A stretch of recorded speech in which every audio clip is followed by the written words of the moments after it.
একবার বড় বিতর্কে কারামন্ত্রী অখিল গিরি রাস্তায় দাঁড়িয়ে এক মহিলা সরকারি অফিসারকে চূড়ান্ত অপমান করলেন, তাও আবার অন ক্যামেরা। সরকারি অফিসারকে একের পর এক আপত্তিকর মন্তব্য করলেন অখিল গিরি।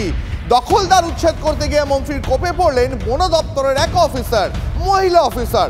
ফরেস্ট অফিসারকে যা নয় তাই ভাষায় আক্রমণ করলেন মন্ত্রী অখিল গিরি। মমতা বন্দ্যোপাধ্যায়ের কড়া বার্তাই সার, বোধহয় দলের সুপ্রিমোর সতর্ক বার্তা কানে পৌঁছয়নি অখিল গিরির মতো লোকেদের, কারণ বারবার ভাষা বিতর্কে জড়িয়েছিল অখিল গিরি। নিশ্চয়ই আপনাদের মনে আছে এর আগে রাষ্ট্রপতি দ্রৌপদী মুর্মুকে কি ভাষায় অপমান করেছিলেন, আবার কখনো রাজ্যপাল নিয়ে, কখনো রাজ্যপালকে নিয়ে বেভাস মন্তব্য করেছিলেন অখিল। এমনকি খোদ মুখ্যমন্ত্রীকে নবান্নে বসে অখিল গিরির মন্তব্যের জন্য ক্ষমা চাইতে হয়েছিল। কিন্তু শত বিতর্কেও কারামন্ত্রী অখিল গিরির মুখে আগল নেই। 21শে জুলাই, গত 21শে জুলাই, এই কয়েকদিন আগেই মহিলাদের সম্মান করার বার্তা দেন মুখ্যমন্ত্রী মমতা বন্দ্যোপাধ্যায়, কিন্তু সেই বার্তা তাঁরই দপ্তরের মন্ত্রীর কানে গেল কোথায়? আমি ডিউটি করছি বলে তুলে নেবে, কেউ কাটেনি। এখনকার সময় কাটে আগে বসিয়েছে, আমি বারণ করে গেছি তাও বসিয়েছে দোকান। আপনি সবাইকে নিয়ে চলুন, বেশি দিন থাকতে পারবেন না, আপনার আয়ু 7-8 দিন 10 দিন। আমি আপনাকে বলছি যে বিড অফিসার আমি জানি ফরেস্টের কি কাজ হয়, কত বড় দুর্নীতি আমরা সব জানি। আমার জানি বিড অফিসারের বিরুদ্ধে কি আছে আমি জানি পাবলিকের, আমি কিন্তু ফাঁস করে দেবো সব বিধানসভা। আপনি আমাকে চিনেন না, আমি ওই সমুদ্রে ওসব কথা বলবেন না আপনি আমাকে। আপনার সাথেও নেই, ওদের সাথেও পার্সোনাল নেই। আমি আপনি এখানে থাকবেন না। আমাদের কাপড় ছাড়া হয়েছে, তোমরা তো পুরো দেখতে হয়। আপনারা দেখুন, জনগণকে গুন্ডা বললেন না ম্যাডাম, এই জনগণের পয়সায় বেতনটা পাচ্ছেন, এই জনগণের পয়সা। এরা গুন্ডা নয়, গুন্ডা হলে গুন্ডাগিরি অনেক কিছু করতে পারতো। 25 ফুট আমরা নিলাম, এর ভিতরে যদি আপনি আসেন আপনি ফিরে যেতে পারবেন না। আমি আপনাকে বেশি কথা বলবেন না আপনি, একদম সরকারের সাথে সরকারি কর্মচারী মাথা নিচু করে কথা বলবেন। সরকারি কর্মচারী আমাদের কর্মচারী মাথা নিচু করে কথা বলুন।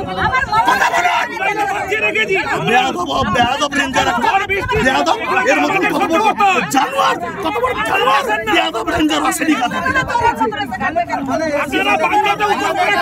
ভদ্রভাবে হবে না, যে ঠাকুর যে ফুলের এইসব ডাং নিয়ে পিটাবো না, তখন বুঝবেন।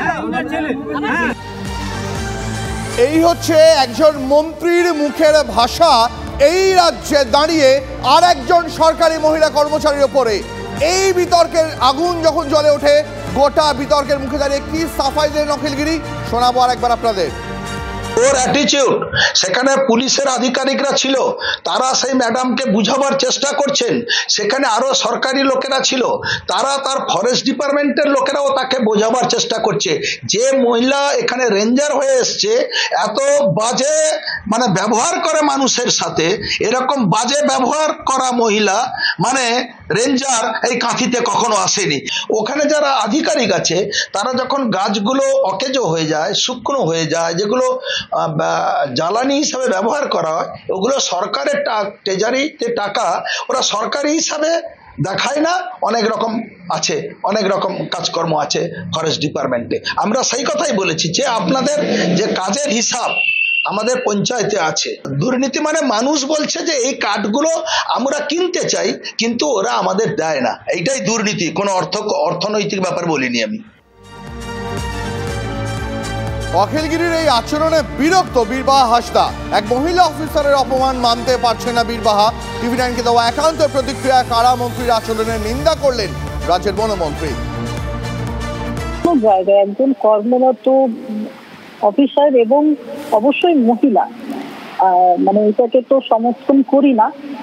আমার মনে হয় অখিলদা মানে আমার সাথে ওনার যদি ব্যক্তিগত কিছু থাকতো আমার সাথে একটু কথা বলে নিতে পারতেন, কিন্তু একজন মহিলা অফিসারকে ডিউটিরত অবস্থায় এভাবে বলা ঠিক নয়। মানে আমরা যারা দায়িত্বে থাকি বা দায়িত্বে আছি আমাদের একটু ভাবনা চিন্তা করে এগোনো খুব দরকার।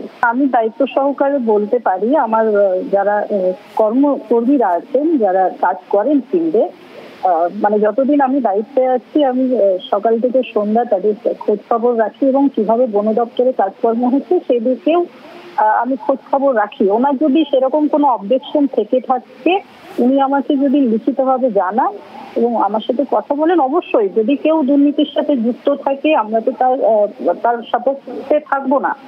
তো উনি যদি আমাকে লিখিতভাবে জানান অবশ্যই তার বিরুদ্ধে ব্যবস্থা নেওয়া হবে। দায়িত্ব সহকারে আমি বলতে পারি বন দপ্তরের সমস্ত কর্মীরা নিজেদের জানপ্রাণ দিয়ে কাজ করেন। এই প্রথম তো নয়, এর আগেও বারবার অখিলগিরির নানা বিতর্কে জড়িয়েছেন। এর আগে তো খোদ দেশের প্রথম নাগরিক দ্রৌপদী মুর্মু, রাষ্ট্রপতি, তাকে নিয়েও কুৎসিত মন্তব্য করেছিলেন অখিলগিরি। আর সেই কথা তাকে ঘিরে দাঁড়িয়ে শুনেছিলেন তৃণমূলের তাবর নেতারা। সেই বাইটা আরেকবার আপনাদের শোনাবো। পাশাপাশি নবান্নে বসে খোদ মুখ্যমন্ত্রী মমতা বন্দ্যোপাধ্যায়কে অখিলগিরির এই আচরণের জন্য ক্ষমা চাইতে হয়েছিল, তাও শোনাবো। আমি যদি হাফ প্যান্ট মন্ত্রী, তোমার বাবা কি ন্যান্সি মন্ত্রী? আমার উপরে তো কোনো মন্ত্রী নেই আমার দপ্তরে, তো তার বাবার উপরে তো মন্ত্রী ছিল, তাহলে হাফ প্যান্টের উপরে কি করে লোকে ন্যান্সি করে? দেখতে ভালো না এর উপসি দেখতে ভালো। হ্যাঁ, আমরা রূপের বিচার করি না। তোমার রাষ্ট্রপতির চেয়ারকে আমরা সম্মান করি, তোমার রাষ্ট্রপতি কেমন দেখতে বাবা? আমি মনে করি যে রাষ্ট্রপতির বিরুদ্ধে মাননীয় রাষ্ট্রপতিকে আমরা সকলে শ্রদ্ধা করি, সম্মান করি, এবং she is a respected, highly respected lady. তার সম্বন্ধে অখিলের এই মন্তব্য করাটা ঠিক হয়নি এবং এটাকে আমরা নিন্দা করেছি এবং পার্টি থেকে ওকে কষান করাও হয়েছে। আমরা ওর এই ওপিনিয়নটাকে সাপোর্ট করি না, ওকে বলে দেওয়া হয়েছে ফার্দার এটা যেন না বলা হয়।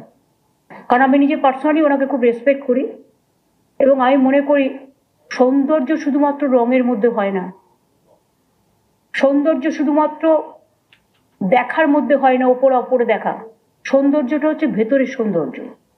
She is very nice lady, very sweet lady. I am really sorry for that. I apologize on behalf of the party. My party already apologized for that particular issue.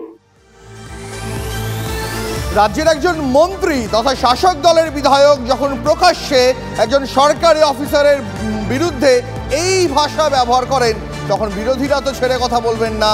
কি বলছেন বিজেপি সাংসদ শ্রমিক ভট্টাচার্য, শোনাবো। ক্যাবিনেটের এই মন্ত্রী তার প্রশাসনকে প্রকাশ্যে হুমকি দিচ্ছেন।